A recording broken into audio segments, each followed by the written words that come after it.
in the first 24 this season, and he was a deep pick as well. But again, not that unusual coming from me. I always dig deep. But yeah, back to Tallahassee here.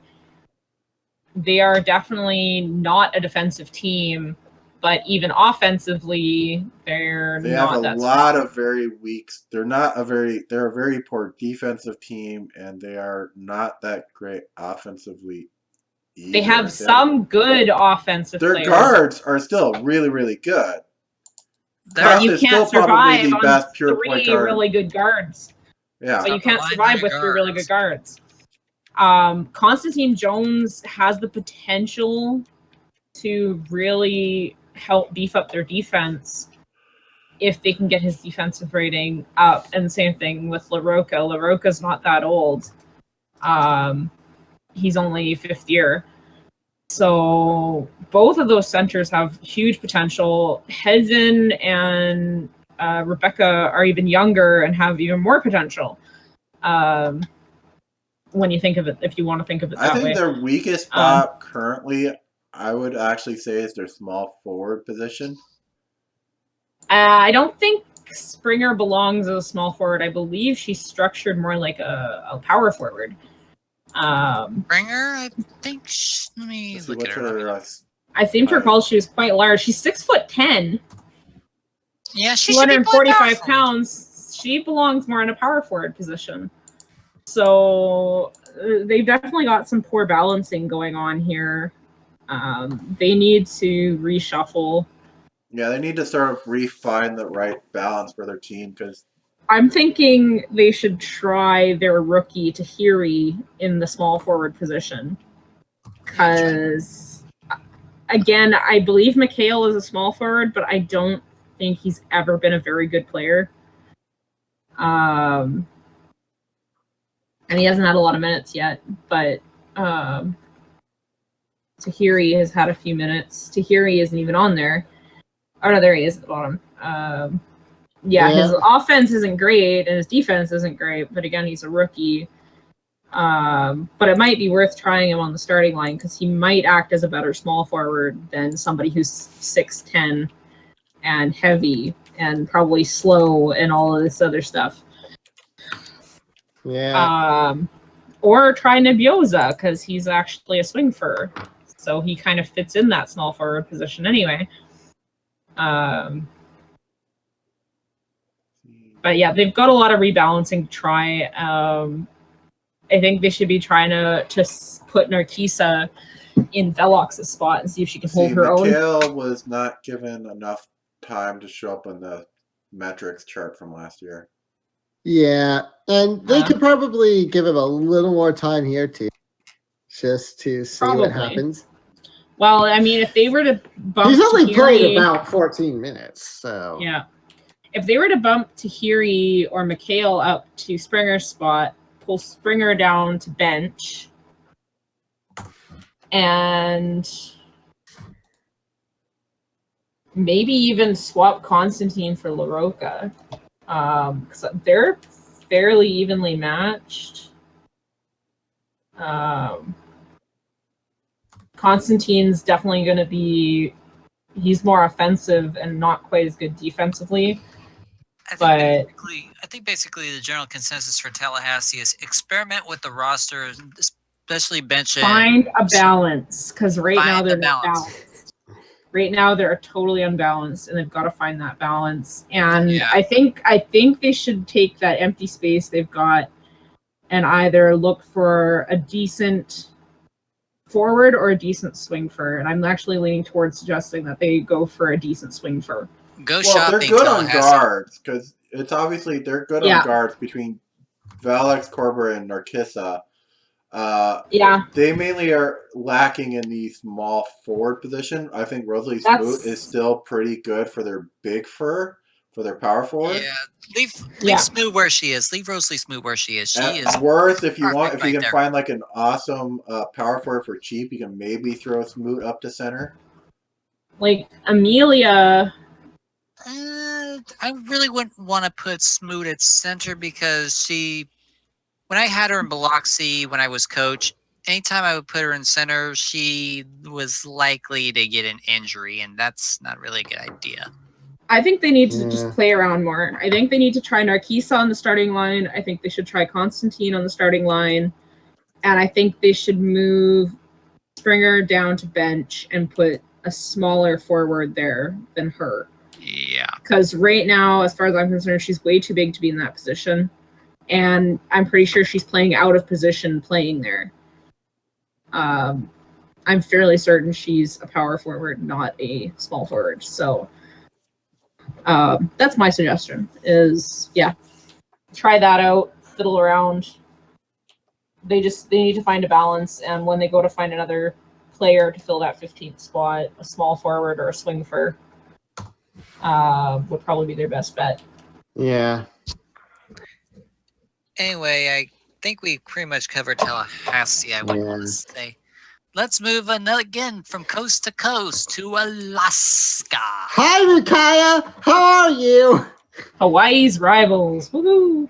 Yeah. We're literally going coast to coast here for a while because we got bouncing back and forth. Yeah, we're Alaska to Queens to San Jose to Seattle. Well, San Jose to Seattle's not too big of a jump in motion. No, that's just that's along the same coastline. Yeah. Anyway, so okay, Alaska's kind of an interesting one because they saw an interesting boost. Like they didn't do too terribly last year, considering they'd lost Zach Tate. This year, my big confusion with them, and I have talked to Gustavo about this, is why isn't he playing Fuafua at center? Why? Why is he not? I think that's a question for Rain Whisker, though, isn't it? Yeah, it is. Yeah.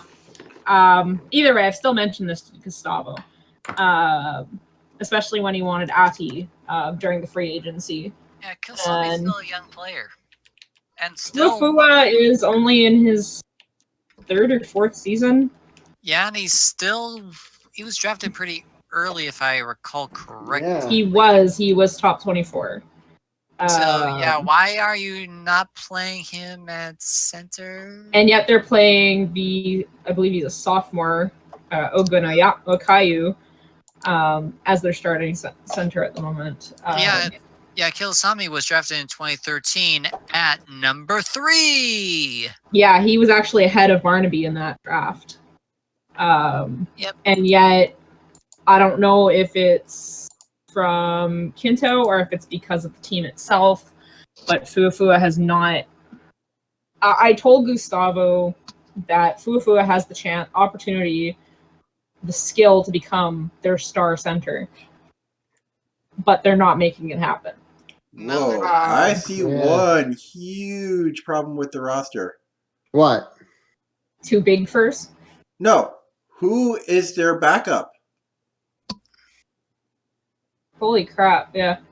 They've got no backup center. Oh, shit. Mason Yoder. He's in deep reserves right now. So he's not playing. Oh, shit. Well, yeah, Mark Arena is a 7'2". Hang on, let me check their lineup right now. What is their lineup right now?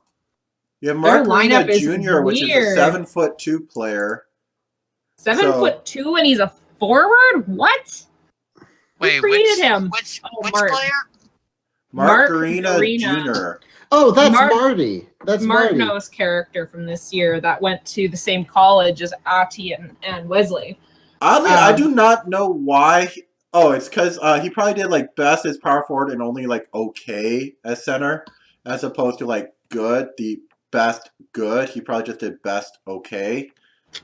He's actually got himself marked, according to the wiki, it's bright blue on power forward, which is best. Yeah, what the hell is this? So, like I said, I think the only reason he's not marked as a big is because he probably did like best okay, because he had the whole best, good, okay, bad. Okay. So I think he probably just did best. And so power forward is a 4, his center was a 2.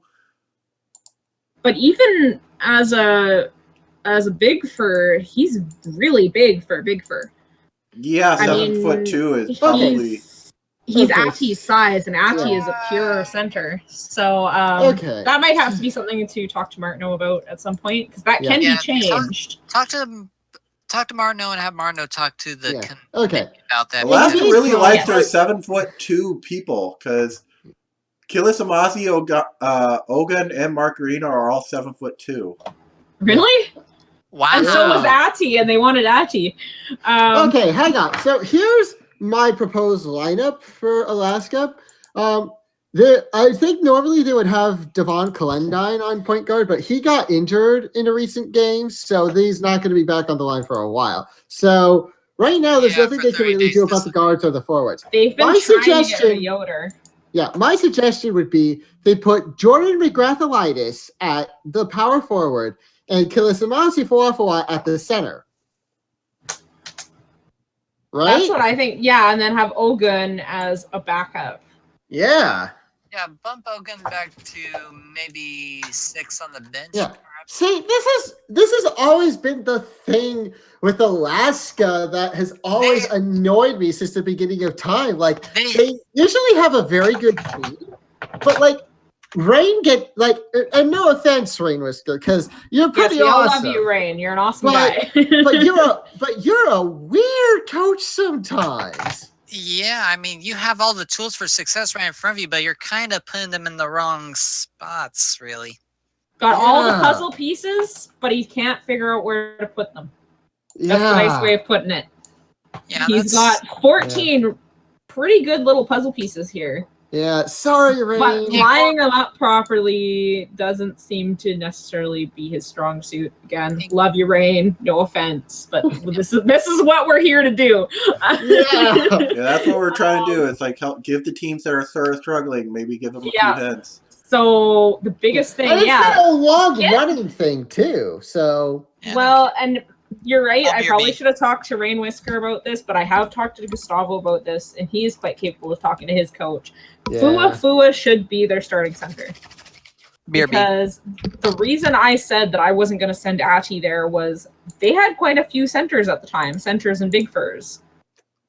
And they must have gotten rid of a couple, but either way, I mean, they've still got 3 sitting there. I think they should definitely swap, put Kilisi Masi as their full center. As the starting center. But I'm almost still saying, okay, let's leave Ogun as their power forward, because looking at between him and Mark, it's like everything, all the main stats you'd want for your power forward, Ogun is still better.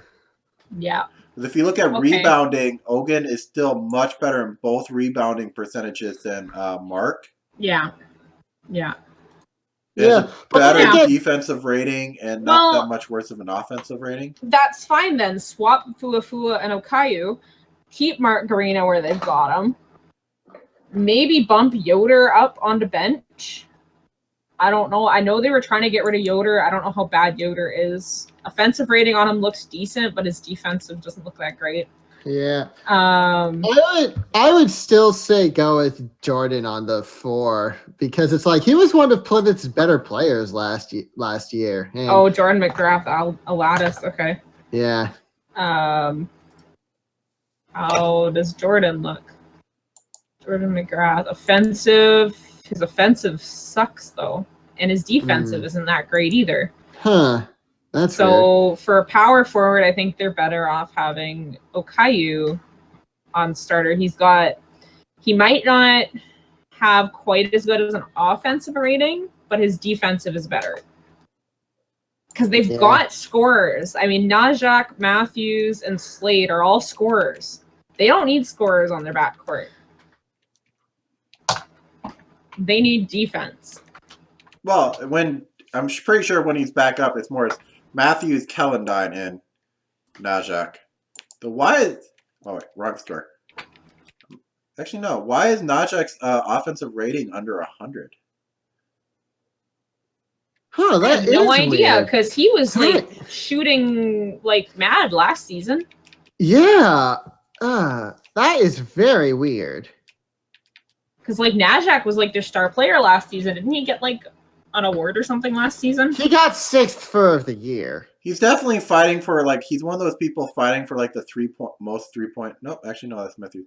Only thing I can think of is he does have the most turnovers of the team.